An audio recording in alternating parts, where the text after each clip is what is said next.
C'est très très beau, un champ de blé. C'est doré, c'est pas, ça a une force. Ça évoque tellement de choses, le blé, pour notre civilisation. Non, non, c'est très très beau. Vous voyez, le temps aujourd'hui est maussade, pluie, vent et orage.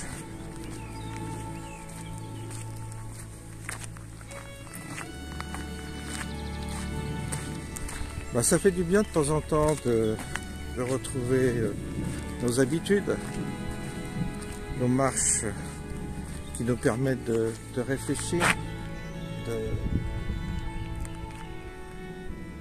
d'analyser la situation, de voir intérieurement qu'est-ce que ça provoque en nous comme écho, ces informations qu'on reçoit, qui concernent notre avenir, qui concernent des possibilités de catastrophes.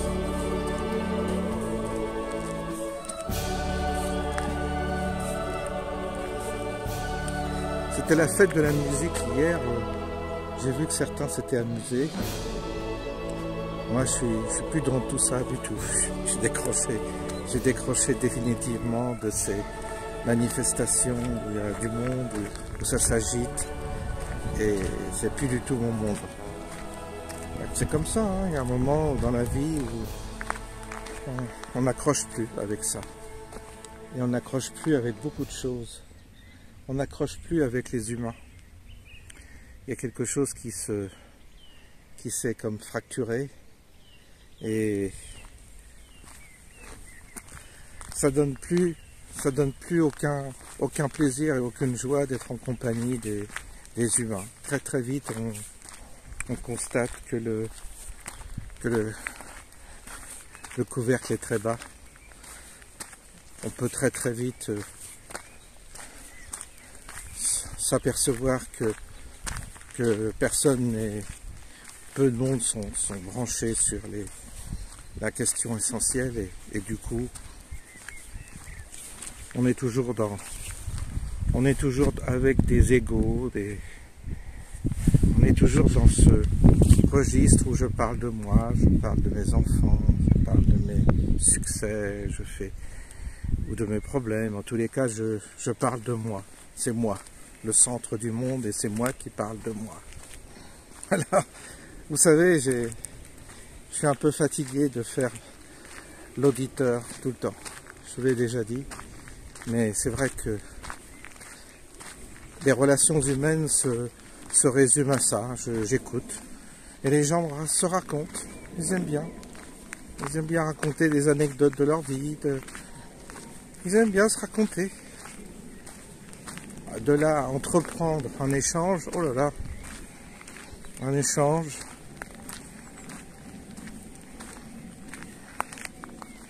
C'est quasi impossible. C'est quasi impossible. C'est comme ça, hein. C'est cette vie, hein, qui semble résumer à ce type de relation. Alors ça m'intéresse plus. Non, ça m'intéresse plus.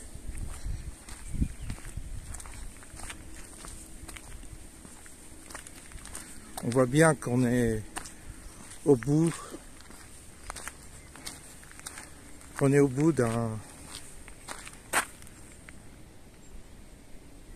d'une logique. On est au bout d'un cercle. On arrive à la fin. C'est mon sentiment, qu'on arrive vraiment à la fin. En réalité,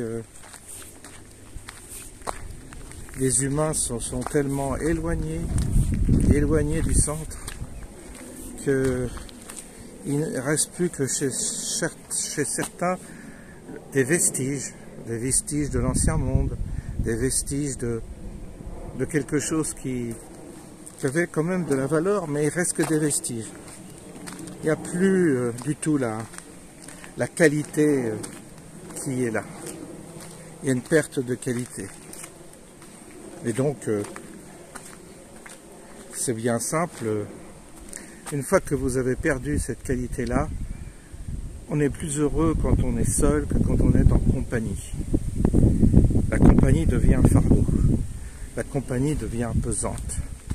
La compagnie devient vide, sans ressort, sans intérêt.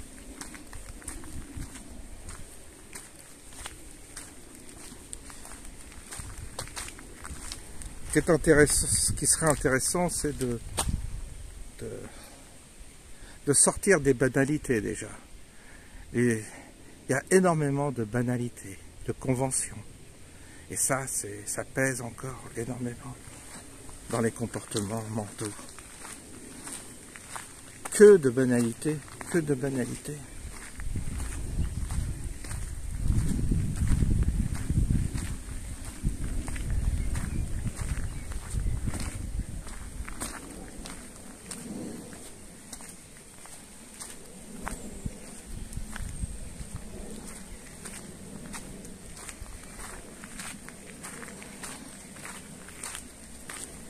Alors oui, on peut, comme je vous dis toujours, on a fait le tour de ce qui ne va pas, de tout ce qu'on... On ne va pas non plus s'éterniser à dénoncer et dénoncer, alors que ça y est, c'est la messe est dite, tout est dit.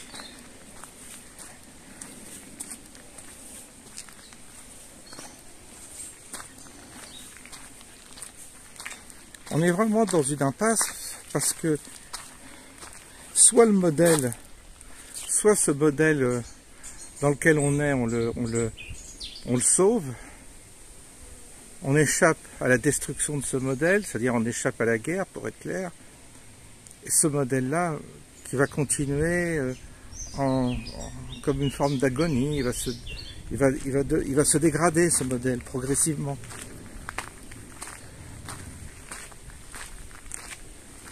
Ou alors il y a une guerre, et alors là, on passe à autre chose. On passe dans un autre... on passe aux choses peut-être qui nous sembleront plus... Peut-être ça nous permettra de retrouver l'essentiel, je ne sais pas. Parce que là, l'essentiel, on le perd de vue. Hein. L'essentiel, on le perd de vue. Hein.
Ce sont les dernières vacances, les derniers congés payés.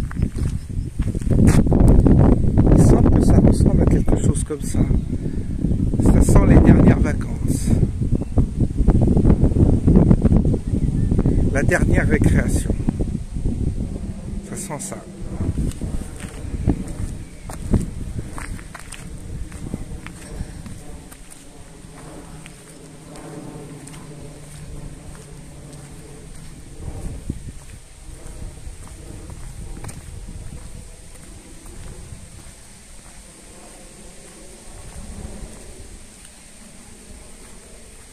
Vous avez vu l'immeuble qui s'est effondré à Paris? Vous voyez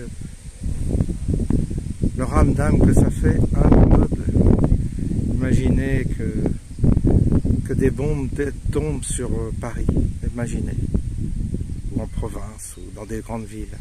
Vous voyez la panique?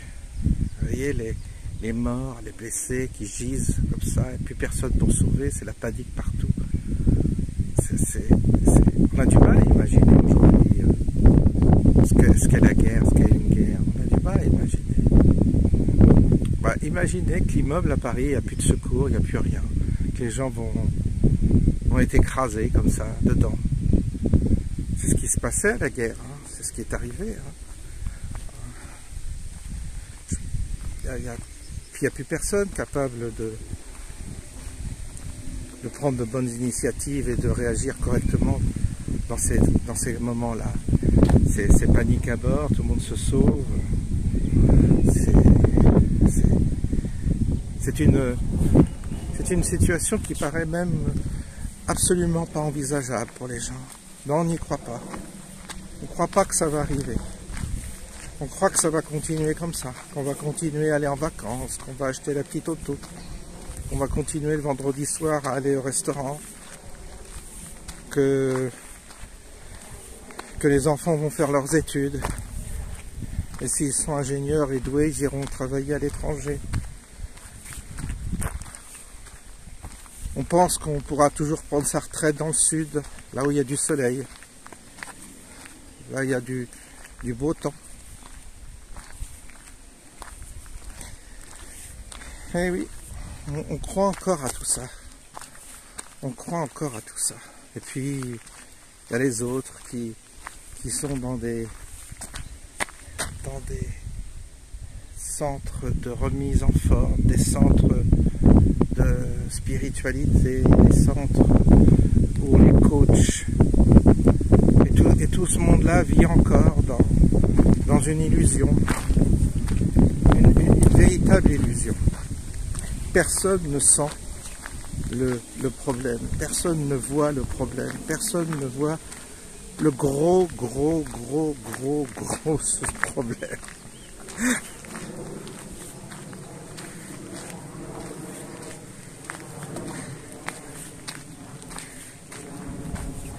Et pourtant, l'impasse, elle est là, l'impasse.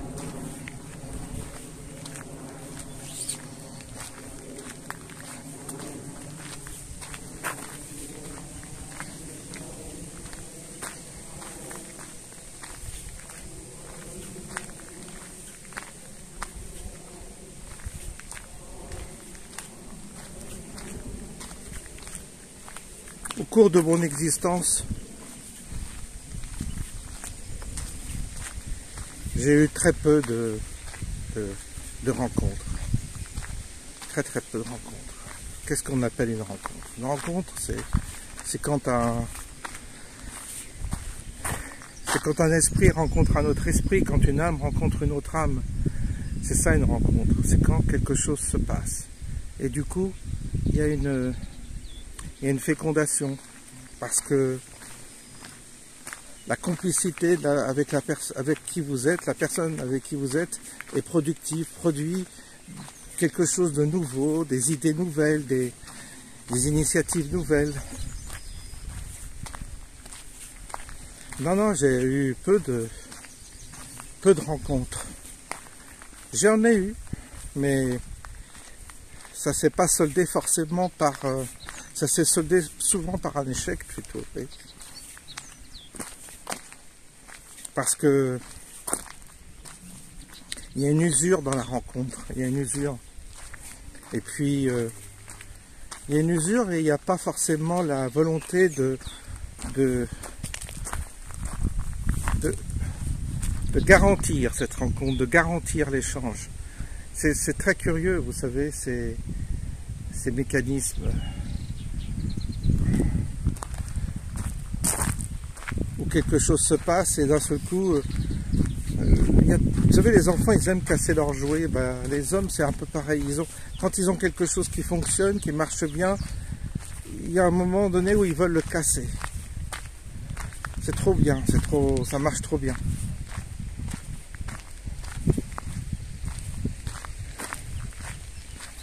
Vous savez, dans les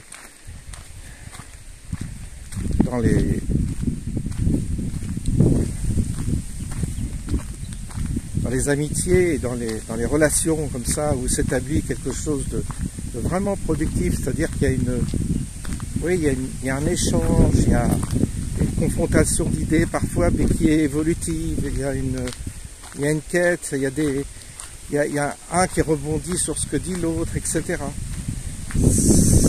Pour ça, il faut que les égos des deux ne s'en mêlent pas. Il ne faut pas se comparer ni imaginer que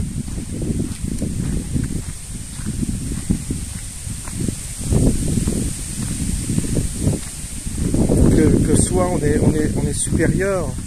C'est toujours le même problème dans ce type d'association. C'est qu'il y en a toujours un des deux qui pense être le maître du jeu, qui pense avoir pris le pouvoir. C'est faux. C'est faux. Il y a un équilibre qui doit être installé. Et quand cet équilibre est là c'est intéressant. Vous savez, quand Jésus a envoyé les disciples 2 par 2 aller prêcher la bonne nouvelle, c'est ça que ça veut dire. Ça veut dire qu'en réalité, à deux, c'est très puissant. À deux, on peut faire beaucoup de choses.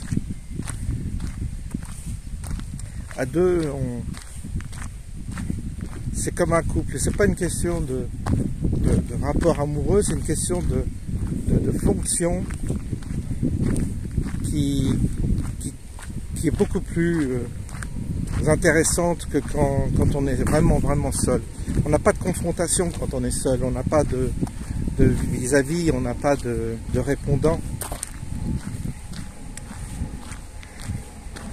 Vous savez, c'est comme ça que moi j'ai réussi, ma période que j'ai réussi dans les affaires, c'est parce qu'on était deux, hein, je n'étais pas seul. C'est l'association qui a créé cette société que nous avions et qui a si bien marché. C'était parce que les deux étaient complémentaires, il y avait une complémentarité. Des fois ça arrive dans la vie spirituelle aussi, qu'il y ait une forme de mécanisme à deux où l'un fait évoluer l'autre. En réalité, c'est ce qui devrait arriver dans un couple. Dans un couple, normalement, vous enfantez, vous avez des enfants, mais vous devez aussi enfanter spirituellement. Ce qui compte, c'est pas avoir des enfants de chair et d'os, mais c'est d'enfanter spirituellement, c'est-à-dire qu'il y a une véritable collaboration spirituelle où les deux aspects sont en symbiose et procréent quelque chose. Procréent quelque chose de nouveau, une nouvelle vision. Parce que qu'est-ce qu'on a besoin? On a besoin d'une nouvelle vision. Mais c'est pas comme on croit. Et c'est là où je touche, où je vais sur la touche, parce que je ne suis pas dans ce registre où je pense qu'il faut donner aux gens un espoir. Si vous donnez un espoir, alors que vous-même vous n'êtes pas, comment dire, vous n'êtes pas porteur concrètement de cet espoir, vous vendez de l'illusion. Et c'est criminel de vendre de l'illusion. Je dis bien, c'est criminel.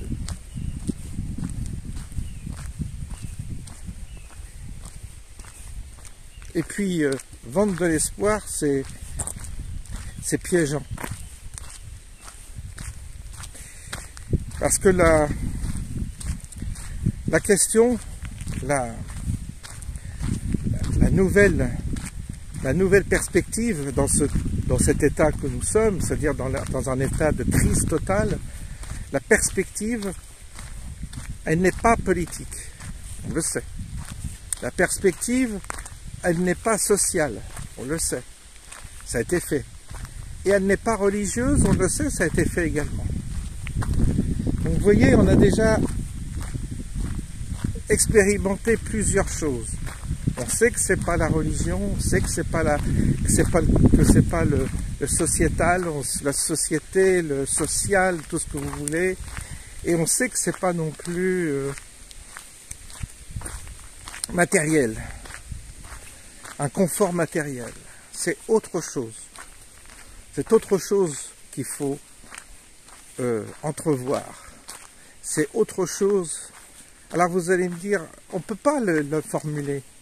Tout de suite, il n'y a personne qui est dans capacité de formuler la nouvelle perspective. Il faut qu'à nouveau on soit confronté déjà, il faut qu'on soit expurgé de notre virtuel, de notre monde virtuel, de notre monde illusoire. Il faut qu'on soit expurgé de ça. Il faut qu'on soit d'une certaine manière ramené sur Terre, si vous voulez, ramené au réel, ramené à une forme de vérité, ramené à notre corps, ramené à notre faiblesse, ramené à nos limites, ramené à la réalité de notre situation sur Terre. Si on prend conscience vraiment de ce que nous sommes, nous, de chair et d'os, de ce que nous sommes au travers de notre vie, de nos familles, de tout. Et en plus, si on prend conscience que notre système, il est perverti, mais à un point dont on ne peut pas, qu'on ne peut même pas imaginer, si on prend conscience brutalement de ça, on ne s'en sort pas. C'est le problème. C'est-à-dire qu'on est tellement allé loin dans cette illusion virtuelle dans laquelle on a été conforté, que se retrouver face à nous-mêmes tels que nous sommes, c'est quasi insupportable, quasi insupportable. Le miroir est insupportable. Alors, évidemment, c'est normal que tout le monde soit dans le déni, c'est normal. Qu'on soit du côté de la pensée mainstream ou qu'on soit du côté de la pensée complotiste, c'est normal qu'on soit dans un déni. Et le déni, il prend plein de formes. C'est des spéculations vaines et creuses, c'est une fuite dans un monde de fausse spiritualité, ou alors c'est une fuite dans le monde matériel, dans la vision matérialiste, et qui elle, de toute façon, il ne faut pas être grand clair pour voir qu'elle est en train de s'effondrer. C'est pour ça que de faire ce travail, c'est très dur, c'est décapant, c'est très très très dur. Vous savez, quand vous regardez où vous en êtes vraiment dans votre relation, dans un couple, avec votre famille, vos enfants, au travail, quand vous allez chercher vraiment la vérité, c'est décapant, hein, ça fait mal, hein. Ça fait très très mal, hein. Moi, j'ai rompu avec ma famille très très tôt, très très vite. J'ai vu qu'il n'y avait j'ai vu qu'il n'y avait pas d'intérêt, il n'y avait pas de bienveillance. J'ai vu que c'était très très vite, j'ai vu que c'était des relations soit intéressées, et du coup, bon ben voilà, ou alors une forme de jalousie sous-jacente et une méchanceté même, pour finir. Donc la famille, c'est clair et net que moi, j'ai tout coupé. Vers l'âge de 18 ans, quand je me suis intéressé à l'église et que j'ai voulu rentrer dans l'église. Déjà, ça jetait un froid dans ma famille, ça a été mal interprété, mal compris, et ça m'a exclu du giron familial, et c'est pas plus mal. Et aujourd'hui, je m'en porte très très bien. Donc la famille, c'est fini, c'est coupé, c'est net, c'est clair. Mais il faut avoir parfois le courage de regarder cette famille telle qu'elle est, avec les yeux en face des trous. Regardez quelles sont les motivations profondes de ces relations, de cet attachement, tout cela. On voit très très vite que, en général, c'est pas clair, c'est pas net. Et puis, je ne vous parle pas de toutes les ambiguïtés qu'il peut y avoir aussi dans certaines familles. On passe sur ça. Bref, alors, prendre conscience déjà de notre réalité, de notre société aussi, à travers le monde, tout ça, oula, c'est très très violent, très très violent. De nos hypocrisies, de nos mensonges, etc. C'est une introspection extrêmement douloureuse, très douloureuse. C'est pour ça que on ne va pas y aller de nous-mêmes faire ce travail. Il va falloir y être contraint. Parce que de nous-mêmes, jamais on fera ce travail. Et pourtant, il est indispensable pour passer à autre chose. Il est indispensable pour aboutir à une autre vision. Cette autre vision, je n'ai aucune idée de ce qu'elle sera. Aucune.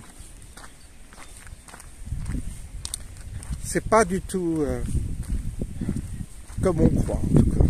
C'est pas du tout une vie fraternelle, paradisiaque, où tout le monde s'embrasse, tout le monde est copain.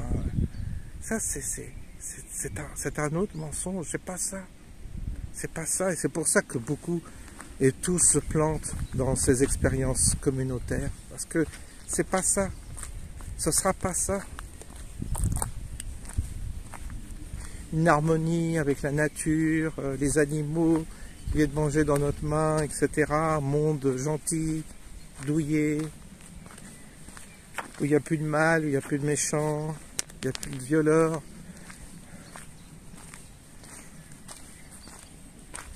Et je sais qu'on aimerait bien croire à tout ça, au paradis. On aimerait bien avoir ce paradis.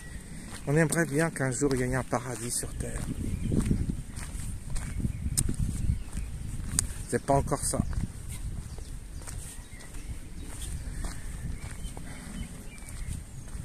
Parce que une fois qu'on aura été bien sonné, bien décapé, bien déniaisé, on va approcher les choses dans leur réalité. Et là, qu'est-ce qu'on va découvrir? Qu'est-ce qu'on va découvrir? J'en sais rien. Mais on va découvrir quelque chose. Hein. On va découvrir qu'on s'est vraiment trompé sur la nature humaine, sur l'enveloppe humaine. On va vraiment découvrir que c'est loin d'être gagné notre histoire avec Dieu et tout ça, tout ce qu'on nous a raconté. C'est loin, loin, loin d'être gagné. Car toutes les interprétations que nous avons faites des saints qui sont passés sur terre, de tous ces prophètes, de tous ces dieux qui se sont incarnés, toutes nos interprétations sont absolument fausses, archi fausses. Les livres qu'on a écrits, réécrits et retraduits, ça ne veut plus rien dire, ça n'a plus aucune signification, et qu'on récite comme ça, comme des bénets, comme des perroquets, sans rien comprendre. Non, non, non, non, tout ça est faux, archi faux. C'est bien plus... La question, elle est bien plus piquante. Elle est affûtée, si vous voulez, la vérité, sur un sujet très compliqué. Très compliqué à aborder, très compliqué à saisir. Cette vie sur Terre, elle n'est pas du tout comme vous croyez. Elle n'est pas du tout ce que vous croyez. Elle n'est pas du tout ce que vous pensez. C'est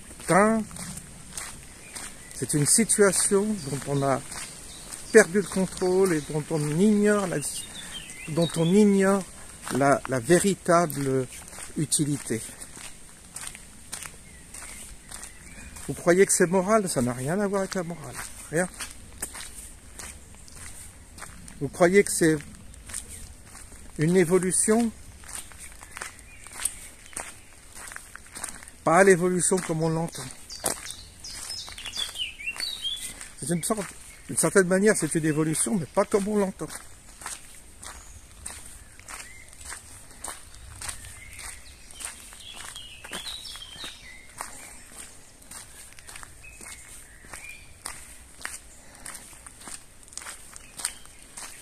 Et la spiritualité, le mot spiritualité est à chaque fois utilisé à mauvais escient.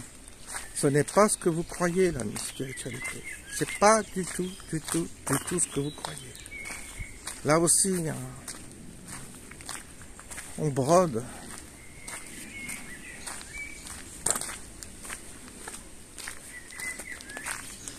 Tous les mots sont pervertis.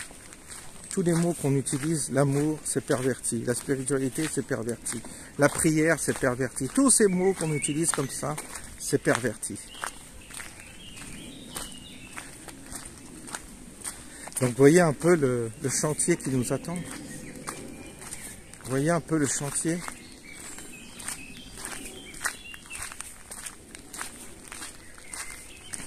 C'est pour ça que, personnellement, je pense que tout de suite, il vaut mieux se retirer, déjà, pour encaisser. Se retirer pour encaisser, voilà. Ouais, pour encaisser ce qui va arriver. Parce que ça va arriver. Ça va finir par accoucher. C'est obligé.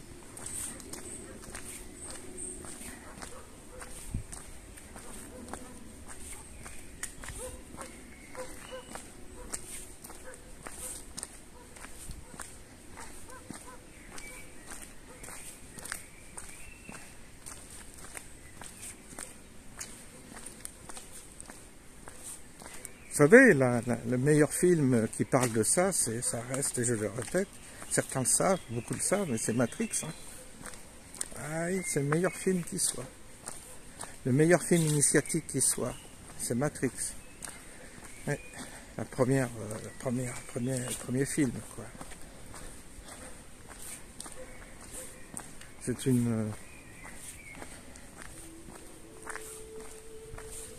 C'est une parabole qui colle le plus, en fait.